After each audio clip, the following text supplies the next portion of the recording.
श्री भगवान ने कहा असत्यम प्रतिष्ठितम ते, कि जो आसुरी स्वभाव वाले जीव हैं उनका ये मानना है कि सब कुछ असत्य के ऊपर ही टिका हुआ है। जगदा होरनीश्वरम, और ये जो दृश्य जगत जो हम देख रहे हैं ये बिना किसी नियामक के, बिना किसी आधार के, बिना किसी बेस के बस चलता जा रहा है। अपरस्पर संभूतम, ये सब बिना किसी कारण के उत्पन्न हुए। किमन्यत काम हेतुकम,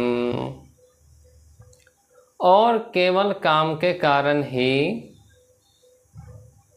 ये जगत हुआ, अन्य कोई कारण नहीं है, ऐसा आसुरी स्वभाव वालों का मत है। पिछले सत्र में हमने कुछ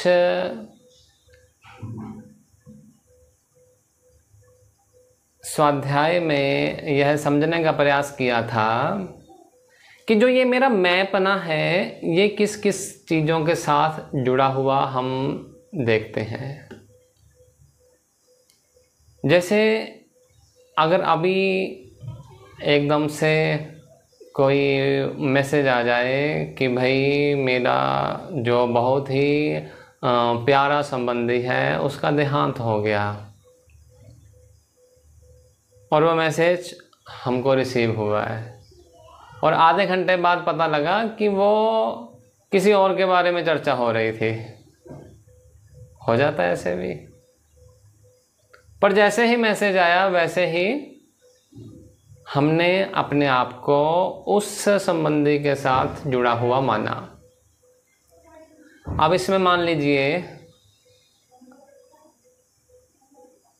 कि जैसे मैसेज आया था आप मैसेज पढ़ भी नहीं पाए, और अचानक से जहां आप बैठे हैं वहां पर भूकंप आ गया।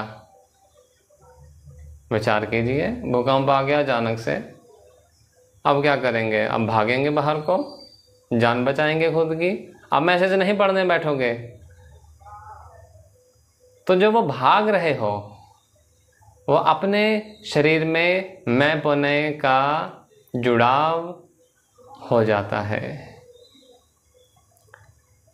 अब चलते चलते चलते जब तुम सीढ़ियां उतर रहे थे अपने घर की तो अचानक से तुम्हारा पैर स्लिप हो गया। पैर स्लिप हुआ, हड्डी टूट गई। भूकंप बंद हो चुका है, अब हड्डी टूट गई। अब डर लगता है। क्या डर लगता है? कि अरे मेरे पैर की हड्डी जुड़ेगी या नहीं जुड़ेगी। तो वहां पर मैं पने को जोड़ लिया हड्डी के साथ। फिर अचानक से तड़प उठी कि बहुत ही प्यास लगी हुई है, क्योंकि चल रहे थे, चलते चलते पैर स्लिप हुआ, बहुत प्यास लग रही है। अब चोट भूल जाएगा। जैसे आपने भी ये अनुभव किया होगा कि जब कोई छोटी मोटी चोट लगी हो और बड़ी चोट लग जाए तो छोटी चोट का तो कोई ख्याल ही नहीं रहता। ऐसा महसूस हुआ होगा। तो वो जो छोटी चोट है, बड़ी चोट के आने पर उसका पूरे का पूरा जो मन से यानी कि कुछ फील ही नहीं होती छोटी चोट। तो यहाँ पर हमने अपने प्राणों से अपने पने को जोड़ लिया। और ये बात थोड़ी थोड़ी समझ लगती है कि हम किस किस कंडीशन में कब कब अपनी मैं पने को इन अवस्थाओं के साथ जोड़ते हैं। सबसे पहले दूसरे शरीर के साथ जोड़ते हैं, फिर अपने शरीर के साथ जोड़ते हैं, फिर इंद्रियों के साथ जोड़ लेते हैं, और उससे भी सूक्ष्म प्राणों के साथ जोड़ लेते हैं। यहाँ तक थोड़ा समझ लगता है क्योंकि ये फिजिकली हम अनुभव करते हैं। अब मैं थोड़ा सा जो ये पिछले का ही थोड़ा सा रिकैप करा रहा हूँ, क्योंकि थोड़ा सा गाड़ी को आगे बढ़ाना है, इसलिए करना अनिवार्य है। सोते हैं रात को? सोते हो? हाँ। सपना आता है? कभी कभी आता है। तो सपने में कैसा लगता है? ध्यान रहता है कि यानी सपना चल रहा है या सपना नहीं चल रहा? अक्सर ध्यान नहीं रहता। हाँ, क्योंकि अगर ध्यान रहेगा फिर सपना ही नहीं आएगा, है ना? सही बात है ना? अगर सपना तो तभी यानी आप देख पाओगे जब सपने का ध्यान ना हो, हमारा मन पूरी तरह से उसमें इन्वॉल्व हो जाए। ठीक कह रहा हूँ ना? अब यानी कि आप उस समय पर अपने मैं पने को सपने के साथ जोड़ लेते हो, ऐसा ही होता है। अब आपने अपने पूरे शरीर को एक तरह से बिल्कुल शांत कर दिया, और जो मन ने एक नया शरीर क्रिएट किया था उसके साथ अपने आप को जोड़ लिया। बहुत शरारती हो आप, आपको पता है। अब आप सपने से उठे, यानी नींद से उठे, एक सपना आपको याद रह गया। रहता है ऐसा कभी? हाँ, कुछ क्षण याद रह जाते हैं। अब वो आपको इतना ध्यान है कि भाई मेरे मन ने जो थॉट्स, काउंटर थॉट्स के कारण वह पिक्चर दिखलाई थी, वह मुझे अभी याद आ रही है। ये आपकी बुद्धि याद आपको करवा रही होती है। बुद्धि ने ये हामी भर दी कि भी हाँ ये सपना मुझको आया था। ठीक हो गया ना? तो यानी कि उस टाइम पर मैंने देखा था। अच्छा, कभी डीप स्लीप हुई है? यानी कि सपना भी नहीं आया, पता ही नहीं कि साथ में कोई सुंदरी लेटी है या भैंस लेटी है। बंदा अक्सर जब थक जाता है तो उसको लगता, पता ही नहीं चलता कि भाई आड़ा तिरछा कैसा मगरमच्छ की तरह पड़ा रहता है बेड के ऊपर, अगर नींद अच्छे से आई हो। अनुभव किया है ऐसा? नहीं किया कभी? कल ही किया था। कल ही किया था। ये तो बहुत बढ़िया बात है। हाँ। अच्छा, उस टाइम पर कुछ पता लगा था आपको?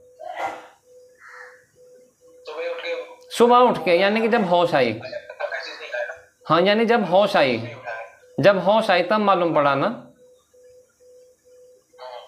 ओहो, यानी कि उस टाइम पर तो आप पूरी तरह अज्ञान में थे, कुछ मालूम ही नहीं, तो अज्ञान हुआ ना? यानी कि उस टाइम पर मन भी लीन हो गया, बुद्धि को भी पता नहीं लग रहा, पर जब आप उठे हो ये आपको मालूम है कि कोई गहरी नींद में सोया था। नहीं, ये नहीं मालूम पड़ा, सिंपल बस उठ के और कुछ भी चल रहा है, ऐसा तो कभी नहीं होता। यानी कि अज्ञान ही मैं हूं, आपने अपनी मैं को अज्ञान के साथ जोड़ दिया। अब ये देखो, जो मेरी मैं है, यानी कि जो मेरा असल स्वरूप है, क्या वो शरीर, इंद्रियां, प्राण, मन, बुद्धि, अज्ञान, इनमें से कहाँ पर लाई कर रहा है? या मैं ये कह सकता हूँ कि ये सब चीज़ें एक कंडीशन बनती हैं, इस कारण से वो मैं उसके साथ आरोपित हो जाती है, आरोपित मैंने सुपर इम्पोज हो जाती है।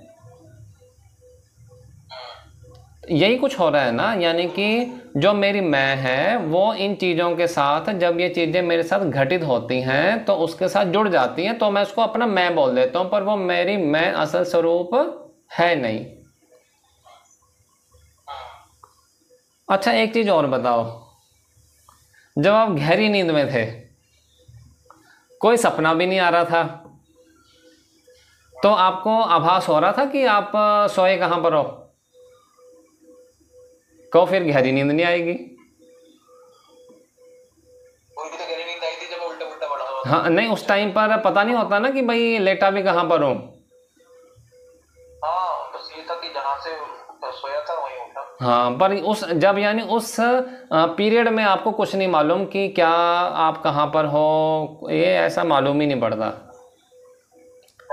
यानी कि आपके लिए पूरे का पूरा जगत उस समय पर पूरा का पूरा खत्म हो चुका था। यानी कि अगर आप पूरे किसी वीरान जंगल में होते या फिर एक 5 स्टार होटल में होते, आपके लिए स्थिति वह सेम थी। बिल्कुल। यानी कुछ था ही नहीं। और शून्य के ऊपर जो बोलते हैं कि ये मैं का लिंक शून्य से है, वो यही मत के ऊपर होता है।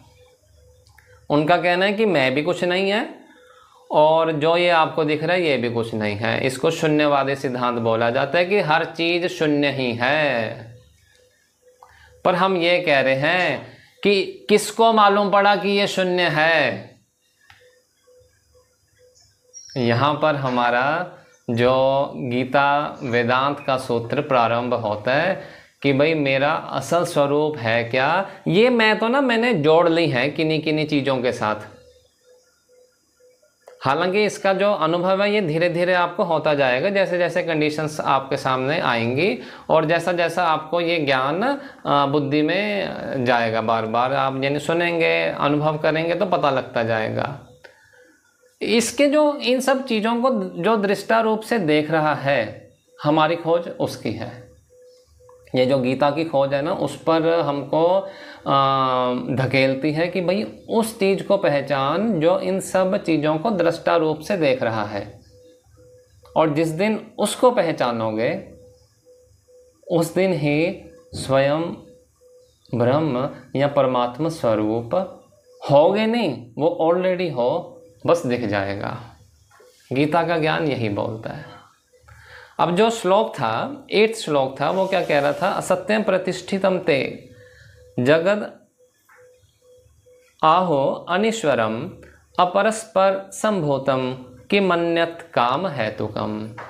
उनका कहना था कि ये जो पूरे का पूरा जगत बना, जगत क्या है? मैं का एक्सटेंशन है ना, या कुछ और है जगत? मैं का एक्सटेंशन है बस, है ना, मैं का एक्सटेंशन है। वो क्या बोलते हैं कि भाई ये केवल, यानी उन्होंने ये कहा कि जो एक स्त्री एक पुरुष, इन दोनों का मिलाप हुआ और आगे प्रकृति चलती गई। पर हम तो कह रहे हैं इन दोनों के पीछे की बात, कि इनका आधार कौन है। एक ना छोटी सी मैं आपको कथा सुनाता हूँ शिव महापुराण की। एक बार महादेव और गौरी दोनों के दोनों बैठे हुए थे।